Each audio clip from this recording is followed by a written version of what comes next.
ألا من كنت مولاه فهذا علي مولاه، اللهم وال من والاه وعاد من عاداه. It is Sister Maradhiya Taylor, and on behalf of you, I'd like to first and foremost welcome her to the studio. Thank you for coming. It's a pleasure to have you with us. Assalamu alaikum. Alaikum salam. Of course, yours is a very interesting story. I have some insight into it because we've spoken before. But let's start from your background in terms of, your parents, maybe where you grew up as a child and your religious influences. Okay, I was born and brought up in England, in Buckinghamshire. I was brought up as a Methodist, going to the Methodist chapel in a nearby village.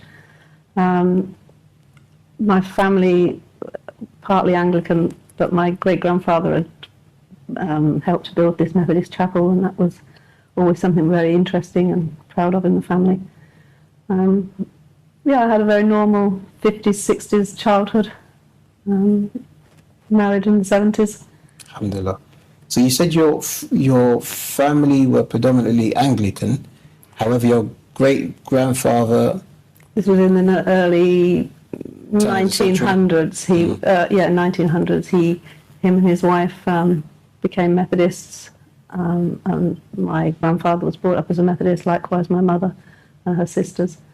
It was he was something that the family were quite proud of, that he'd changed, but he'd stood by what he believed and became Methodist, and had helped to build this chapel in the village. Okay. You have to forgive my ignorance. I mean, was it such a big deal for somebody to I think change? It was in a small community. I think it was... so predominantly everybody in that community were Anglicans? There was an Anglican, and there was what was called an independent Wesleyan, which was also a non-conformist, because Methodist are obviously non-conformist, chapel. But there was a lot of Methodists in the village. I think a whole load of people must have either become Methodist or moved into the village. It was a fair-sized community, definitely. Sure. Certainly in the early days. Unfortunately, now it's been turned into housing, but which is quite sad. But even, that when I was a teenager and a Sunday school teacher, there will be 40 or 50 children, perhaps 60 children in the Sunday school on a Sunday morning. So it was this was only a small village. So it's quite sizable. Yeah. Okay, alhamdulillah. So research into Islam was started through the behaviour of a not so practicing Muslim, let's say that. And I believe it was this particular individual who gave you your first Quran. Yeah. He just turned up with it one day and said, I thought you'd like to read this. And he jokingly said, and it was a joke, you never know, you might even become a Muslim one day. But he didn't like it when I did and called me a zealot. Really? What, jokingly or? No, I think he was totally serious, because you've turned into a religious zealot. Wow. So... He doesn't know the amount of reward he's going to get just by giving you that Quran. So exactly. May Allah forgive him and forgive us all. Inshallah. Inshallah. But what was your impression of the Quran when you first read it? I think I read it virtually from cover to cover. I didn't put it down. I think that was the first time my husband actually jokingly asked me, when are you going to change your religion? And this was some time before I actually did. So he was obviously aware of the fact that you were... Oh yeah, he knew I read it. And I also, because at the same time, which I've just remembered, I bought a book called Teach Yourself Islam, which I think was meant for schools. And I kept them both on my nightstand, and I would read, and he did jokingly say, oh, when are you going to change your religion? So yeah, it had a big impact. I read it from cover to cover the first time. I did then put it down, and I read several other books then after that. Again, I started reading. But it had most things were familiar, not everything. Most things were familiar from Bible stories. Sure. I was a bit shocked by the story of Maryam, because I hadn't realised that the Islamic story was so different from the Christianity, story. Sure. So that was a bit of a shock, but it sort of made sense when I'd had time to read, think about it. Obviously it's they are very different, and having been brought up as a Christian, you accept the story of what things happened at Christmas and how it happened. But it actually, it made a lot more sense for her just to have a child on her own, and rather than go through the rigmarole of getting married. And I never quite understood this part of Joseph playing in it. And sure. So it was a bit of a shock. It was a bit of a shock, but it's accepted. And I never, although I'd always loved religious education at school and at Sunday school, I'd never known that Jonas was a prophet. Somewhere that had been taught to me. I thought it was a fairy story. So that was another shock, but that that was another story I enjoyed reading about in the Quran. I remember. Alhamdulillah. Tell us a little bit about this period where you are now researching Islam. You've got your own copy of the Holy Quran, and of course you're reading other books as well. But tell us about this in relation to your life at that particular time. I'm talking around about 1999 to 2001. Well, as I say, it did become a very big part of my life, reading so much so that my husband did notice. And my husband is a lovely man, but he is very private, and he doesn't. He knew what I was. He didn't interfere in what I was reading or ask a lot of questions about it any other time. So for him to have noticed, this was obviously, he realised that this was important to me. So it was a big thing, and it was having an effect on my life. I was changing the way I behaved, the way I dressed, my social habits. I was working in London I had two jobs in London. One, but they were both very social. Certainly after work, going to the pub, having a drink with friends, eating out, all these sorts of things. And I guess I wasn't the perfect wife. I was busy. I got home very late. So every now and again I would pull back and say, okay, fine, that's enough. Stop trying to do this. And I'd pull back to another, and I'd start dressing differently, and people would. I don't know whether I was doing it consciously. I think I was doing it unconsciously. Sure. Then I decided at one point that it had got really silly, that I was dressing far too conservatively, that I had stopped drinking as much, and I wasn't going out. And I thought, okay, fine, I'm going to get another job. I'm going to change jobs, and I'm really going to prove to myself once and for all I'm not a Muslim. I got a job with a well-known theatre producer, and champagne parties, first nights. And but even there, I remember going to My Fair Lady, first night in London, and wearing an outfit very similar to a shalwar kameez and a dupatta. It wasn't. It was from a fashion house, but it was that style. And I remember at some point in the evening having the scarf on my head. There was all these actresses and actors, big hotel in London, very dressed up, shall we say, and me very covered. And I'm thinking, okay, fine. This didn't work. I haven't proved to myself I'm not a Muslim. So that is when I contacted two mosques. I wrote to them because I couldn't get telephone numbers, and I really didn't know where to go. I wrote to two mosques locally to me, neither of whom replied. Really? I found out that they were very much men only, very cultural, very Pakistani, one Bangladeshi. So they had no thing. And I then sat having lunch one day, and my daughter phoned and said, there's a plane gone into the Twin Towers. Whoops. And my first thought was, oh, God, my family aren't going to take me being a Muslim after. Well, not my first thought, because my first thought when I got back to the office and they were saying, there's another one gone in, this is terrorists, I remember the day very well. And I remember thinking, the Muslims are going to get the blame, and my family aren't going to like this if I become a Muslim. That was my first reaction. You didn't think to yourself, Especially because there was this battle going on, although obviously it seemed like the inclination towards Islam was winning, but didn't you think to yourself, well, this is a golden opportunity for me to actually put this Islam quest to bed forever now? No, I do definitely remember thinking, my family I'm going to have to postpone this. This isn't a good time to do this. So you'd already made your decision? I think I had at that point made the decision that I'd certainly, as I said, contacted these mosques. They hadn't replied, and I was thinking about the next step and what I was going to do next. And getting back to the office over the next few days and weeks, I was forever defending Muslims and Muslim countries over various things that people were saying. It wasn't a nice time. I don't know, whether you were in London at that time, but people were scared and they were saying things. And I remember saying, okay, fine, are we going to get rid of every Irish person? We've lived with the IRA. We didn't throw, So I was forever defending Muslims, and I was thinking, okay. And it got up to Christmas, and I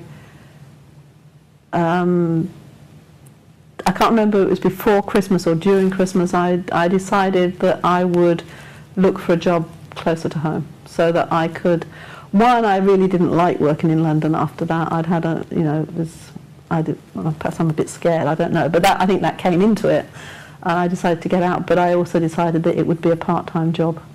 It's probably to do with the social. Yeah, it was everything. I just wanted to get away from the environment and thing. But I went back to work in the January and was told my contract wasn't being renewed anyway. This is in London. Yeah, so I was out of a job anyway.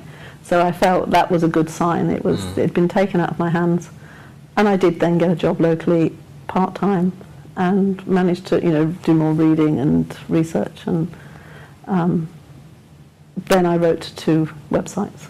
You wrote to 2 websites. Yes, one you said was a Salafi website. Yeah, I didn't know when I contacted them. I found them on these 2 websites, and I thought, okay, fine, well, I'll write to them both. I just explained that I was looking for more information with a view to converting to Islam, and I wanted someone to help me, teach me how to pray. If there were some sisters there that could help, and they both replied. One was a lot closer to home than the other, so although I stayed in touch with the other one, I went to the other one, and it turned out to be an Islamic centre in Luton, and it was a Salafi centre. And they were very nice. They taught me to pray, but I quickly realised that everything that was bit of this and bit of that, and it was shirk to do this and shirk to do that, and I was like, oh gosh, it didn't feel comfortable. But by that point, I wanted to be a Muslim. I knew what I believed in, and I figured, okay, fine. I don't need to get into the politics of Islam. I think that was my thought. I can be a Muslim. I don't have to be Sunni. I don't have to be Shia. You were aware of the... Yeah, I was aware of the differences. Shias were the bad guys, I'm afraid. That was my understanding of Shias. Is that from your own research? No. This was from my background. That the Ayatollah Khomeini and the Iran-Iraq, not the Iran-Iraq war, but the Iranian embassy crisis and all these sorts of things. I just remember that it didn't have a particularly good press, Shias. Sure. So basically, the way in which Islam and Imam Khomeini was portrayed over the news, they put me off. And certainly my understanding of it and my thing. And I think if I had have known, I think I would have gone. I wouldn't have known what Salafis were. I would have known what Shias were. So I think if I'd have known these 2 websites, what they were before I contacted them, I would have gone with the Salafi one anyway. Okay. Okay. So the second one was a Shia. It turned website. out to be a Shia website. Right. Yeah. So that was. I can't remember then. Yeah. So you were talking about how after a little while you were starting to feel a little bit uncomfortable with some of the way in which Islam was being portrayed to you. They wouldn't answer any of my questions. I had questions about Imam Ali. I had questions. Oh yeah, this was one of the ones because I went Imam Ali and everything was Aisha, and I would ask questions about Lady Fatima and they didn't want to know. And I then was shown a website one day by a very young educated woman with a young child wanted to show me this website, and I really didn't want to look at it. And I said, okay, what about this one? And I went on to Answering Answer, and she said, I have enough trouble understanding what I'm told to believe without looking at anything else. And at that point I was like, okay, fine, I don't think you're the right person for me to be teaching me. Sure. If you're that close-minded, I didn't want to know. Sure. So I then... And was this one of your mentors? Yeah, yeah. And at the same time, I was having problems with her and one of her friends, several of the sisters, all much the same age, in their early 30s, considerably, all young enough to be my daughter anyway, telling me that I couldn't stay with my husband, that I'd done my Shahada 3 months by that, and he hasn't converted, so you must leave him. You know, you can't do this, you can't do that. I don't take this, I don't buy this, that Allah has led me to this path, He's led me to Islam, and He's going to wreck a 30-year marriage, and that's what He wants? This does not make sense. So that's when I then recontacted the second website. Talked to them again. They were very clever. Every question I answered, I would go times, and I spent hours with the husband and wife who ran it, and go over the same thing over and over again. They would always answer my questions. Very often, even, I can't remember the questions now, what they were, but very often they would use Bukhari and Muslim books to answer my question. Sure.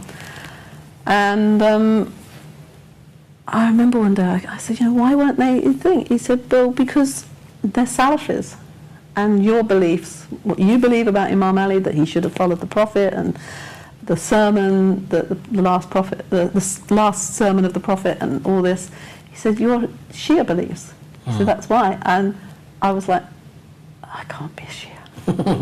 Because you still had that. But in my background, and I mean, they still tease me about the look on my face, about, you know, oh God, the Shias, they're the troublemakers. But so here I am. So you After that, I just spent time with them and they then went on to solve my marriage problem. Alhamdulillah, yeah. I remember you mentioning how you went and got the fatwa. Did they encourage you to go to a majlis? Had you been to a majlis at this particular moment in time? I guess not. I can't remember quite how Muharram fell at that time, but they did sort of encourage me to go. I think I only went about once the first year that I was able to get there, you know, as it came. And I remember them saying, oh, just, you know, don't... they explained what there would be, that there would be a lecture and thing, and that Martin... And I knew what Martin was. I'd seen it on the television. I Really? had seen... and I had visions of the chains and this sort of thing. That's what I'd seen on the television. And they said, oh, you know, just watch and thing. So when it came to just a very gentle tapping, I was like, okay, fine, you know, I can understand. I can handle this. Yeah, that's fine, exactly. So, yeah, I went, and I've been going ever since. So that's good. And how did you find it? I mean... Yeah, I mean, You were aware of the story prior to going? Yes, they had... I'm not saying I knew the whole story. I knew what it was about and the lead up. I didn't know exactly each day, and obviously, and thing. But it was... I do remember... That's right, I've just remembered something. Just before I went, they gave me a tape. It's the story of Karbala. It's for a child. I think it's for children on the tape. And I played it in my car, and because I remember ringing. I remember having to stop my car because I had tears running down my face, and I'm ringing them up and saying, "Oh my God, I can't believe this story." You know, I've just had to stop my car because I can't see. I'm driving. Thing. So I was very moved by that. So I'm pretty sure that was before my first majlis. So you're kind of in tune with what it was all about, yeah, definitely. And if you don't mind me bringing this up, it's just obviously something that you shared with me beforehand, and I think it's very important to share with your permission, of course. And this was about how think 1 year when you were actually now going on a regular basis to Muharram, you had a very tragic event happen in your family. Yeah, 2005, my youngest son was killed, and it was the 7th of Muharram he was actually killed. I'd come home from work very tired, decided that I couldn't go because I used to travel to Stanmore, which was about 40 minutes drive from home, and I felt I was too tired to go that night. And by sort of 9:30 time, my son wasn't home from work, which was thing, and we were getting hundreds of phone calls because he was very popular, and his friends were ringing and saying, you know, why isn't he home? Where is he?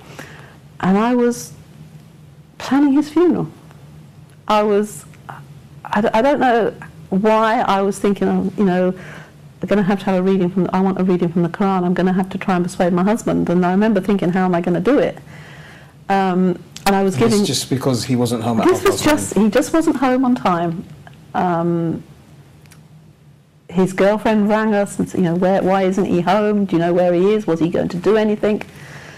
Yeah, and as I say, I was planning his funeral. I was giving his belongings away. In my mind, I was giving him, you know, so and so can have that. That will remember him by that, and so his brother can have this. His nephew can have, you know, my grandson could have this. And then at 11:30, you know, there was a knock at the door, and I think by then my husband and I both knew that something had happened. And I just remember my husband coming in saying, you're going to have to be brave, Rowan's been killed. And he was very, very blunt about it. He came out and said it. But I didn't dissolve into tears or thing. I just sort of, I can't explain how I felt. I felt quite strong at that time. It felt, you know, we had things to do, to organise, and I don't understand. I kept thinking about Karbala, you know, the tragedy of Imam Hussein, how many people had been killed during that, and how lucky I was to have had my son, and how some people in other countries, you know, they have such disasters, they lose 5-6 members of their family perhaps, you know, at one time. I'd just lost my son. And I remember, I did feel quite strong. I couldn't, I don't understand to this day how my husband and children and my parents, my family, got through it without a very strong belief, because well, they say that from what you told me, it sounded like they felt you were the pillar, you were the one. Yeah, I think you know, people have commented that I appeared to be very strong over it, and I remember a conversation I had with my cousin who was in tears. I think it was it was soon after Rowan's funeral actually, and I said well, it was his time. I said, you know, we all have a time. We're not here we don't go when we feel like it. We have a time allotted to us. I said, and this was Rowan's time. I said, you know, Allah knows why he went. Maybe there's something awful. If he'd have been around longer, something horrible would have happened. You know, maybe he'd have got on drugs, or you don't know. And I said, but this was his time, and this is what's meant to be. This is how it is. And Rowan is still part of our family. He, you know, we talk about him most days. We visit his grave. We talk to him. I moan about him, the grass growing around him, and my grandchildren talk about him. And it will always be like that. But he had his time, and you know, we had him for 23 years, and that's it. Alhamdulillah. So it sounds as though the fact that it actually happened in Muharram actually I think it helped, definitely. Yeah. No, I you know, every year in Muharram is hard, and it's doubly hard because I can't help. You know, sometimes it actually worries me whether I'm crying for Imam Hussein or whether I'm crying for Rowan. But they're so mixed up. Of course. But I actually don't think it matters. Of course. Because it was Imam Hussein who helped me get through it, and it was so. You know, that's to me. Sure. And the fact that you were observing Muharram on that tragic day is, I think that's testimony enough. We've only got a few minutes left. I just wanted to ask, just to maybe conclude, what about your family? I mean, you know, normally when I'm speaking to people who've reverted to Islam, they're relatively young, and sometimes, you know, their parents, especially if they're female, give them a bit of a hard time. But of course you were, you know, established, if you like. How was it with your family? And I know your parents are still alive as well. I mean, how did they take to you becoming a Muslim? Well, obviously my husband was the first to know, and after he'd made the initial sort of when you're going to change your religion, he did actually ask me again some weeks, I can't remember, months later, and I said, I'm going to very shortly. And he was a bit shocked to begin with, and he found hijab, my wearing, because I'd taken so long. I think this was the problem with my family, that I'd taken so many years to come to Islam. Hijab was important. I knew that was something that I wanted. So my family have all found that quite hard. They're more accepting of it now. I am the... People say, oh, families are okay so long as they don't joke about you. But I think so long as they're joking about me, they make jokes about me... To me, mm-hmm. about wearing hijab. So long as they're not making snide remarks or jokes about Islam, I can cope, and that's fine. They can joke about me and make fun of me and do all they like. I just won't cook Sunday dinner for them, but it's, that's fine. So on the whole, my mum said, her typical English mother, you weren't brought up to be like that, which I never quite understood what that was. But one of my sisters didn't mind at all because she's not religious. The other one was worried, as I said, about Christmas. What am I going to do at Christmas? And I said, well, it's a family occasion. I'll celebrate it. I haven't come to Islam overnight. It's something I've been thinking about for a long time. So I will carry on the way I'm doing and have done for the last few years. It's a family occasion. We'll celebrate it together. You have your belief. If you want to remember that, that's fine. I'm grateful for my family that I have, that are loving, that love me, that respect me, and I love Prophet Jesus. He's a prophet, and I can think about that at the same time. I do. Sure. So that's how it goes on. And would you say? I think I already know the answer, but I'm going to ask it anyway. Would you say that the impression that your family members, be it your parents, your husband, your children, grandchildren, their understanding of Islam has improved through interacting with you or seeing you interact with Islam? I hope so. I've been told, oh, you should tell them this, you should tell them that, you must... I don't. I don't lecture my family. I don't think... Sure. If they ask a question, I will answer it and we will have a discussion. If they don't, that's fine, we'll let them get on with it. I hope it's something in my behaviour, something that I do that may make them think, well, why does she do that? She's a Muslim, maybe it would just flick on a light and they'll decide to do it for themselves. I don't know, but I'm not gonna force it into them. They're adults. My children were adults before I converted. Sure. So, and I've noticed that as well, that sometimes once you tell people that you've become a Muslim, then they gauge how successful you've been by how many other family members have become Muslim. Unfortunately, I've had people say to me, oh well, if you haven't converted them within so long, you're not going to, and you should ditch. Particularly amongst Salafis, they're very strict about how they.